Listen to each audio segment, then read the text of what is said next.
আমার কাছে ভালো লেগেছে। আলহামদুলিল্লাহ। যেমন সুর ছিল তেমন পড়ার মান, অক্ষর উচ্চারণগুলো সবগুলোই সুন্দর ছিল। তোমাদেরকে পরামর্শ দেব, তোমরা শুধু সবক শেষ করলেই হবে না, ভালো মানের হাফেজ হতে হবে। বাংলাদেশে গলিতে গলিতে হাফেজ ভরা, কিন্তু মানসম্মত হাফেজের অভাব। তোমরা ওই রকম হাফেজ হও যেন এক বসায় 30 পারা পড়তে পারো। কোরআনটাকে ভালো করে ইয়াদ করো, কোনো পারা যেন কাঁচা না থাকে, এবং এরপরে ভালো মানের আলেম হতে হবে, সেই টার্গেট রাখো। শুধু হাফেজ হলেই চলবে না, ঠিক আছে? আর নাজেরা যারা আজকে নাজেরা থেকে হিফজ সবক নিচ্ছে তাদেরকে এবং তাদের উদ্দেশ্য করে তাদের ওস্তাদদেরকেও বলবো, ওস্তাদ যারা আছেন এই বাচ্চাদেরকে প্রতিদিন তারা আগামীকালকে যে পড়াটা দেবে এটা জন্য অবশ্যই আপনারা একটু দেখায়া দেন যে কোথায় থামবে, কোথা থেকে মেলাবে। এখন যে কোরআনগুলো পাওয়া যায় এগুলোর মধ্যে চিহ্ন দেওয়া আছে যে কোথায় থামবে, কোথা থেকে মেলাবে। যদি এটা না করা হয় বাচ্চারা যে ভুলটা এমন জায়গায় গিয়ে ওয়াকফ করে, বিভিন্ন জায়গায় গেলে দেখা যায় এমন জায়গায় ওয়াকফ করে যে অর্থ পাল্টায় ফেলে, অর্থটা নষ্ট হয়ে যায়। শব্দের মাঝখানে থেমে গেলে কিংবা অর্থ পুরা না করে মাঝখানে থেমে গেলে কিন্তু পড়ার সৌন্দর্য নষ্ট হয়ে যায়। এবং সেই সাথে আরেকটা বিষয় লক্ষ্য রাখতে হবে, সুরের সাথে পড়ার মিল রাখা। অতিরিক্ত সুর দিয়ে পড়া এটা বর্জন করার চেষ্টা করব। আমরা ছোট বাচ্চারা যেহেতু অর্থ বোঝে না, সেহেতু তাদের জন্য সবচেয়ে ভালো হচ্ছে মেনশাওয়ি কিংবা খলিল হসরি, শেখ আইয়ুব, এদের পড়াগুলো ফলো করা। অতিরিক্ত সুরের পড়া যেগুলো, এগুলো অর্থ জেনে পড়লে ভালো। কারণ সুরের কারণে অর্থ পাল্টায়া যায়, এটা জানেন?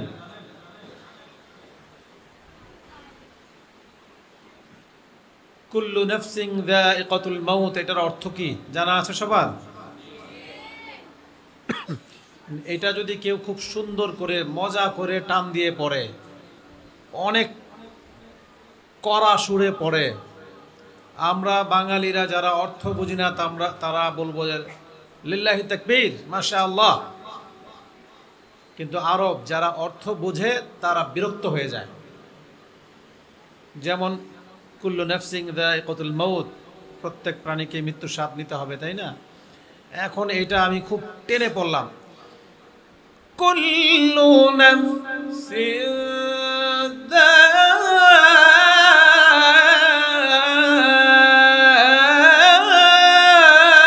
যায়িকাতুল মাউত।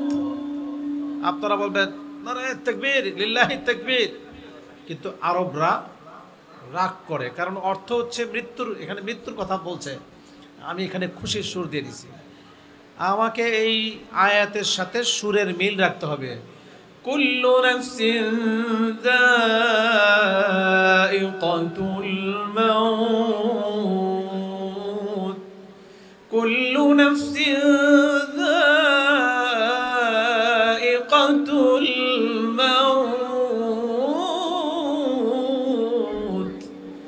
সুরের সাথে অর্থের মিল থাকতে হবে, তাহলে শুনে ভালো লাগবে। এই জন্য বাচ্চাদেরকে বলবো, তোমরা যেহেতু অর্থ বোঝো না, তোমরা এমন সুরে পড়বে না যে সুরে পড়লে অর্থের সমস্যা হয়ে যায়।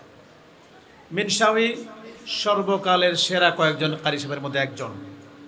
উনি যখন হাদর করে কোরআন তেলাওয়াত করে একদম সাদা সিধা সোজা, বিসমিল্লাহির রহমানির রহিম, আলহামদুলিল্লাহি রাব্বিল আলামিন, الرحمن الرحيم مالك يوم الدين إياك نعبد وإياك نستعين। একদম সোজা পড়া পড়ে, অথচ উনি কেরাত পড়তেন খুব চমৎকার সুরে।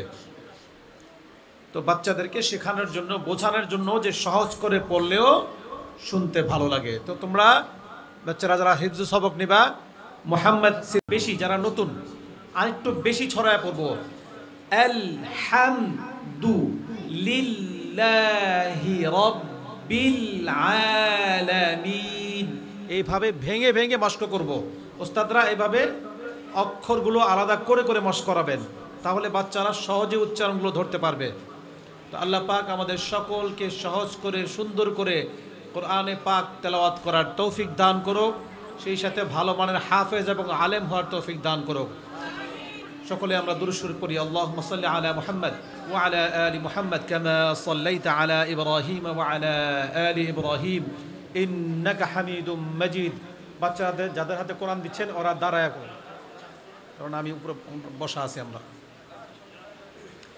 اللهم بارك على محمد وعلى آل محمد كما باركت على إبراهيم وعلى آل إبراهيم إنك حميد مجيد. أستغفر الله ربي من كل ذنب وأتوب إليه.